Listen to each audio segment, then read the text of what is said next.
Ciao ragazzi, tutto bene? Olá pessoal, tudo bem? No vídeo de hoje nós vamos aprender um pouco mais sobre a história da Itália.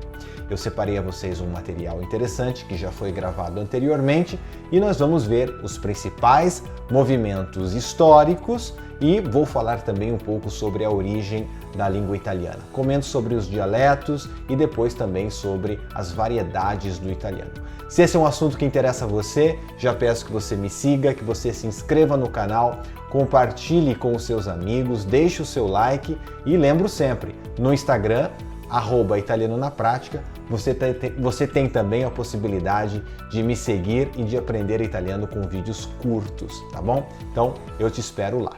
Vamos lá para o vídeo de hoje.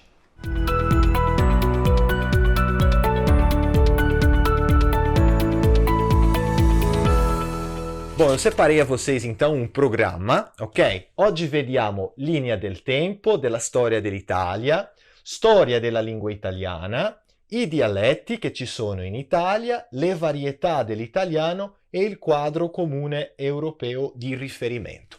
Na aula de hoje, então, eu separei a vocês alguns tópicos importantes. Vou falar sobre a linha do tempo, um panorama sobre a história da Itália, né? Vamos ver um pouco sobre a história da língua italiana, como nasceu o italiano, da onde vem, né? Vou comentar sobre os dialetos, que é um assunto muito pedido, muito requisitado, né? As pessoas têm dúvidas em relação aos dialetos italianos. Vou falar também sobre as variedades, né? As tipologias, digamos assim, do italiano falado atualmente na Itália.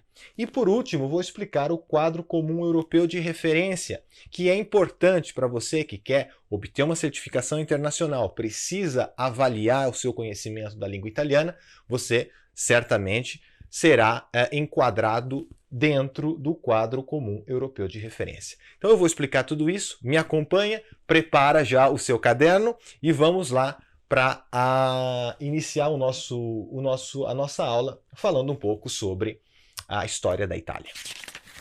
Antes de tudo, nós temos que considerar o espaço, né, a geografia desse país. Nós sabemos que a Itália é uma península, ou seja, é um pedaço de terra ligado a um continente com mar, né, mares que cercam toda essa extensão, é um braço, né, chamado península. E a Itália ela é formada por 20 regiões, tá? Contando também as duas ilhas, a Sardenha e a Sicília, né? Sardenha e Sicília. Bom, dessas 20 regiões, vamos lá elencá-las, né? Do norte, Valle d'Aosta, Piemonte, Lombardia, Trentino Alto Adige, Veneto, Friuli Venezia Giulia, Liguria, Emilia-Romagna e possiamo anche dire Toscana. Esses são as regiões italianas que pertencem ao norte da Itália, também chamada Itália settentrionale, ok? L'Italia settentrionale o anche chiamata Italia del Nord. Poi ci sono Marche, Umbria, Lazio. Marche, Umbria, Lazio sono regioni che appartengono alla centro Italia, ok? Centro dell'Italia.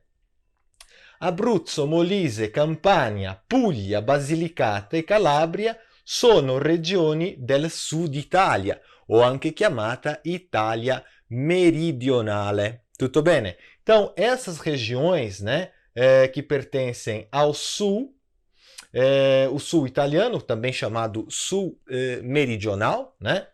São Abruzzo, Molise, Campania, Puglia, Basilicata, Calábria, né? E as duas ilhas. A Itália é formada então por uma península e também por duas ilhas, que são elas a Sicília e a Sardenha. Lembrando que ela é banhada por 3 mares, né? O mar Tirreno, né? Ao norte nós temos, aliás, 4, desculpem, o mar da Ligúria, mar Ligure, poi il mar Tirreno, mar Ionio al sud e mar Adriático, tá? Ou a gente pode dizer mais simplesmente, para não considerar esse mar da Ligúria, né? A gente pode dizer então comumente que são 3 mares, né? O mar Tirreno, o mar Ionio e o mar Adriático, que banham toda a Península Itálica. Então eu vou agora falar a vocês um pouco sobre a história da Itália. Como eu já disse, não vou me aprofundar porque são assuntos técnicos, um historiador seria a pessoa ideal para fazê-lo.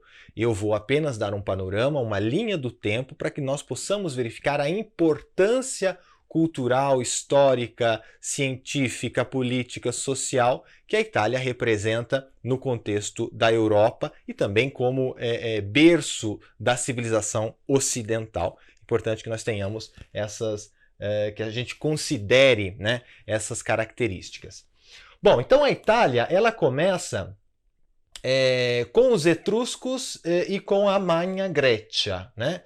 Então, os etruscos, nós podemos dizer que são uma civilização nascida próprio nessa Península Itálica, né? Então seria, se a gente fosse fazer uma comparação ruim, poderíamos fazer uma comparação com a civilização nativa do Brasil, que seriam, no caso, os índios. Quem seriam os índios italianos, né? Uma comparação péssima, mas para que você entenda didaticamente, seriam os etruscos, né? Então, nessa região norte da Itália, os etruscos equivaleriam, digamos assim, aos índios quando nós comparamos com a história do Brasil, né? E a Magna Grecia, porque o sul da Itália, ela foi habitada por muitos gregos que, através das diásporas, saíram da Grécia e se instalaram no sul da Itália, que também é considerado Magna Grecia. Tutto bene? Então isso no que se refere a essa Itália muito antiga, tá? Muito antiga. Passado esse período antigo, tem então o nascimento de Roma, né? E a civilização romana. Lembrando, né, que ela é subdividida em três, nós temos aí a monarquia, a República Romana e o Império Romano, cada um com a sua devida data.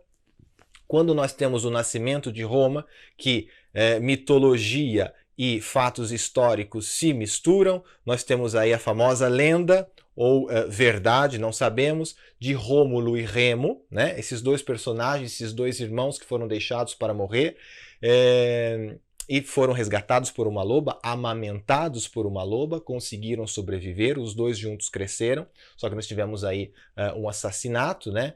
Rômulo mata Remo e funda, portanto, Roma, essa cidade importantíssima para a civilização romana. Então, com a expansão de Roma, nós temos aí a monarquia, né? Que depois passa para a república. Nessa transição nós temos Júlio César, ou Júlio César, né? Primeiro, digamos, imperador, para depois vir Augusto, então, e consolidar o Império Romano, que foi absolutamente enorme, né? Nós temos aí o termo em latim Mare Nostrum, porque todo o Mediterrâneo, toda a extensão do Mediterrâneo foi colonizado, né? Toda essa região colonizada pelo Império Romano. Então é importante nós sabermos que essa civilização romana ela se divide em três momentos, né? E é interessante a história específica de cada uma, mas eu não vou me ater a explicar cada uma delas, porque isso é trabalho dos historiadores. Com a caída do Império Romano, nós temos aí os bárbaros, que invadem toda a Península Itálica, né? E fazem, então, os reinos, né? Regni Barbarici, os reinos bárbaros, né? Com um tempo para, então, a gente entrar no período medieval. Tudo bem? Então, nós sabemos que a Era Medieval ela durou 1000 anos, né? De 476 depois de Cristo até 1492 depois de Cristo e passou aí por várias fases. A Itália passou pela Itália medieval, pela Itália bizantina, né? As repúblicas marinhas. Nós temos aí o nascimento de cidades importantes como Veneza, Pisa, Nápoles, Amalfi, né? Gênova, são repúblicas marinhas, no sentido de que você tem aí são cidades que nasceram em decorrência do comércio marítimo, né? Então, essas repúblicas se desenvolveram nesse período histórico. Nós temos os estados italianos medievais e depois a guerra entre Guelfos, ou Guelfi e Ghibellini. Passamos para a Itália moderna, entre século XV e século XVI, e aí a gente começa a falar do Renascimento. Com a finalização da Idade Média, um período obscuro, né? Idade das Trevas também chamado, né? Com a presença muito forte da Igreja, né? E inclusive com o com o teocentrismo, né, Deus acima de tudo, nós passamos depois para o Renascimento com o antropocentrismo, o homem como centro de tudo, né? Essa diferenciação é importante do ponto de vista filosófico, do ponto de vista cultural, artístico, né, da época, político também, né? Então, com a chegada do Renascimento, que é subdividido em três, né? 300, 400, 500, nós temos aí a ascensão cultural, política, filosófica de uma Itália que vai absolutamente inspirar toda a Europa, né? Logo após o Renascimento, nós temos as guerras italianas, a Controriforma della Chiesa, né? A Igreja vai depois com a ascensão aí de Martinho Lutero nessa questão religiosa, ele vai ter um posicionamento diferente, né? E a Igreja vai reagir a isso, né? E aí nós temos esse movimento chamado Contra-Reforma, ou Controriforma em italiano, que tem início, por exemplo, o início da Era do Barroco, né? Esse período artístico do Barroco. Logo em seguida, a Itália Napoleônica, que é subdividida em República e Regno. Nós vamos falar um pouco mais sobre esse renascimento que é tão importante para a história da Itália no próximo vídeo, tá? No vídeo de quinta-feira nós teremos aí um foco maior sobre a importância do renascimento cultural, que, como a gente já sabe, ele resgata, né, os valores clássicos da Grécia, né? Do período clássico grego. Nós temos aí, com essa expansão do pensamento filosófico, cultural, político do Renascimento, valores resgatados. Isso vai influenciar o nascimento, né? Vamos ter aí vários expoentes, como Michelangelo, Donatello, Leonardo da Vinci, né? Expoentes desse período que é importantíssimo para conhecer melhor a cultura italiana. Finalizada a Era Napoleônica, nós temos início à Idade Contemporânea, a Itália contemporânea, nos séculos XIX, XX e XXI. A Itália passa a ser uma monarquia, com o Regno, né, que consolida o Império Italiano. Logo depois, nós temos aí os fatos históricos, a Itália na Primeira Guerra Mundial, com o fascismo italiano e depois entrada da Segunda Guerra Mundial. Então, nesse contexto da Segunda Guerra Mundial, né, nós temos Salò, partigiani, guerra civile. Lembrando que partigiani fazem parte da resistência, aqueles que lutaram contra o regime neofascista. E para terminar, nós temos aí a consolidação da República Italiana, né?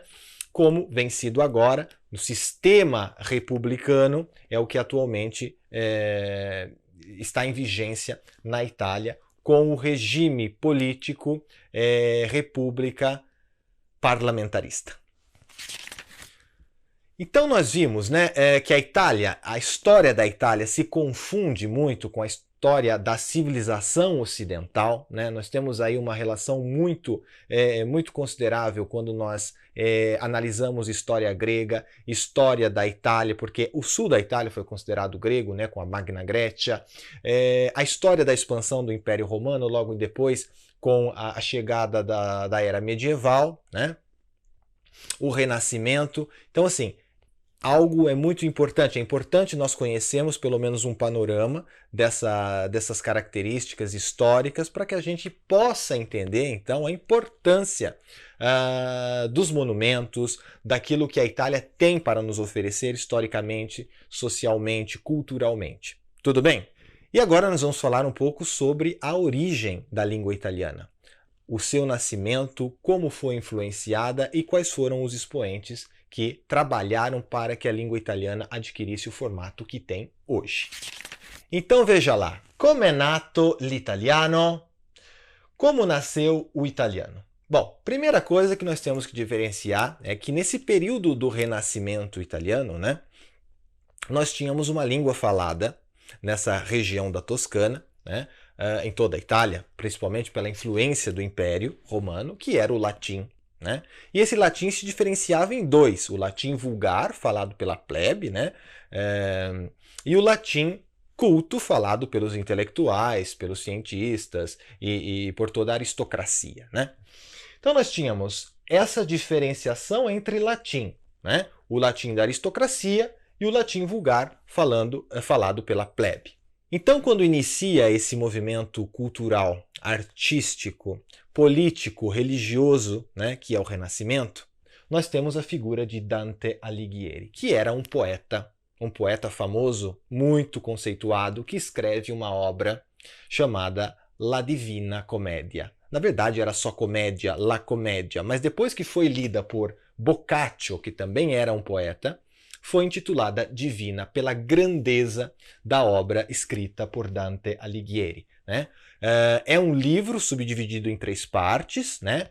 Inferno, Purgatório e Paraíso, que conta a sua trajetória. Dante se coloca como um personagem, né? Junto de Virgílio, que ele considerava como o seu tutor nessa questão literária, né? E juntos eles atravessam o inferno, conhecem o paraíso e vão em direção ao céu. E, no céu, Dante é recepcionado por sua amada Beatriz. Então, é um livro que vai reunir aí personagens históricos, personagens mitológicos, vai falar da sociedade da época, vai falar de Florença, vai falar dessa cidade onde nasceu Dante, que é Firenze, Florença, né? E vai ter uma repercussão muito grande porque se torna uma obra-prima, La Divina Commedia.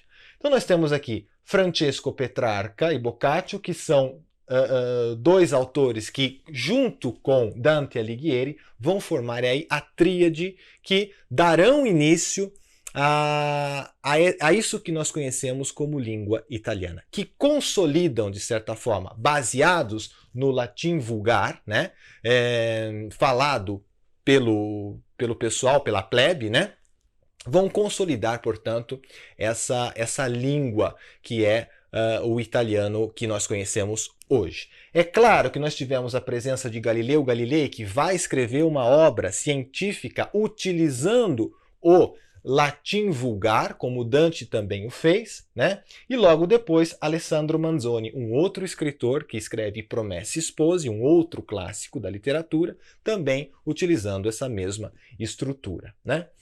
Agora, lembrando que isso aí tem um tempo a ser considerado, né? Não é tudo em sequência. Eu não vou especificar exatamente o período, não vou dizer para vocês exatamente as datas, porque isso demandaria um outro curso, um outro profissional, como eu já disse. Então, sabendo que do latim vulgar, com a presença de Dante, né, essa figura importantíssima, il sumo poeta, que escreve essa obra muito famosa chamada La Divina Commedia, né, juntamente com Francesco Petrarca e Boccaccio, que são expoentes da língua no período, né, eles conseguem, então, de certa forma, consolidar, né, esse latim vulgar que vai dar origem, portanto, ao italiano.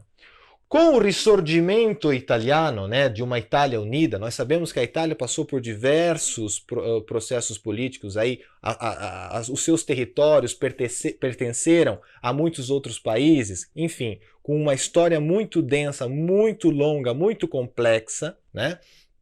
Com o Risorgimento italiano é que nós teremos, então, a formação de uma Itália como nós conhecemos hoje, subdividida, como nós vimos, em 20 regiões. Né?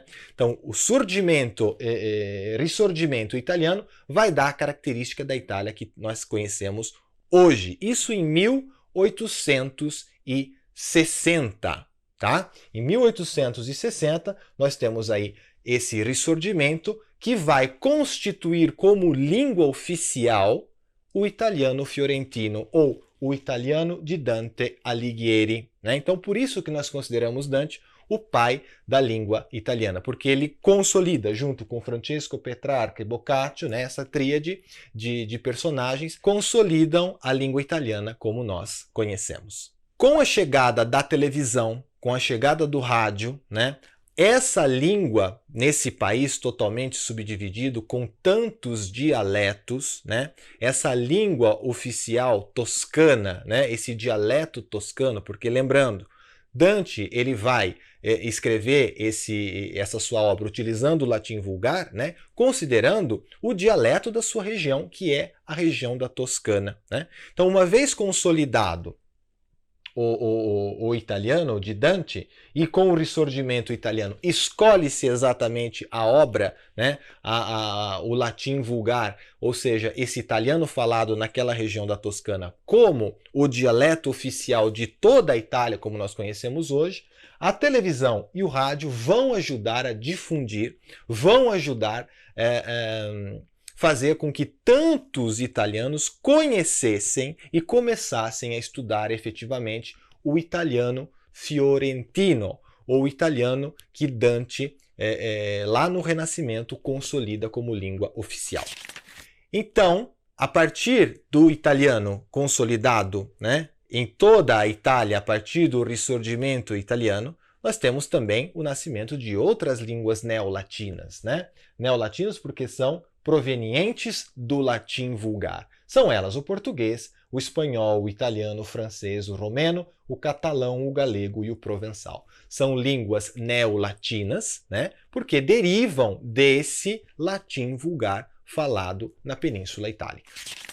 Nós vemos aqui, portanto, uma imagem que ilustra quem era Dante Alighieri, né? No caso, segurando a sua obra-prima, a La Divina Comédia, e nessa representação, nesse afresco, né, de Domenico di Michelino, que se encontra, inclusive, na Chiesa Santa Maria del Fiore, a Firenze, né, nós vemos aí o Portal do Inferno, as almas dos condenados, né, o Portal de Florença, a igreja onde esse afresco está, né, que é a Chiesa Santa Maria del Fiore. Nós temos o Palazzo Vecchio, nós temos a figura de Dante central, né, e aqui o purgatório com os condenados que têm que pagar, né, a penitência para chegarem até ao paraíso, subdividido lá em 9 círculos, né? Então a história do nascimento da língua italiana, a história de Dante, a história da Divina Comédia, é algo fascinante, que merece ser estudado com o devido respeito. Isso aqui é apenas uma introdução, é para que vocês conheçam a origem dessa língua. É claro que isso precisaria de um enfoque muito mais importante, muito mais aprofundado, tá? Não é o caso. Nós vamos apenas mostrar a vocês de onde vem essa língua italiana e como ela foi concebida. Então, como nós vimos, o Risorgimento italiano, né, esse período em que a Itália é unificada, nesse momento é escolhida, né, uma língua para ser oficializada. E a língua oficializada é justamente o dialeto fiorentino, ou seja, o dialeto utilizado por Dante, né, consolidado na sua obra-prima, a Divina Comédia. Esse italiano dessa região, portanto, o dialeto fiorentino, é consolidado como língua oficial da Itália como nós a conhecemos hoje. Agora, em relação a dialetos, tantas pessoas me perguntam, mas Silas, como que funciona? Meu avô falava um dialeto. Gente, o dialeto é como se ele fosse a primeira língua de um italiano, tudo bem? Isso das antigas gerações. Então, os antigos, os italianos mais antigos, eles tinham, porque como a Itália, nós sabemos, né, ela é subdividida em regiões, né, cada região tinha o seu próprio dialeto, ou seja, tinha a sua própria língua, tá? Então, o dialeto ele pode ser, sim, considerado uma língua específica. E vejam que, pelo mapa, né, nós temos aí 5 principais cores, né? O verde, o azul, o laranja, um pouco aqui do marrom, o pink e o amarelo, né? Mas cada uma dessas regiões tem, né, especificamente, é subdividido em cores mais claras, cores mais escuras, que seriam, de certa forma, um dialeto específico daquela micro-região. De fato, né, na Itália, muitas vezes, quando você sai de um local e vai de uma cidadezinha pequena, de um borgo, e vai a um altro borgo, dependendo, a distância pode ser mínima. O dialeto pode ser totalmente diferente, aquelas pessoas nem sempre se entendem. Ou seja, o dialeto italiano ele é considerado uma mini-língua, digamos assim, de uma região específica. Tudo bem? É por isso que, com a difusão do rádio, da televisão, como nós vimos anteriormente, né, vai auxiliar esses italianos a conhecerem e a aprenderem o dialeto fiorentino, que foi instituído como língua oficial da Itália.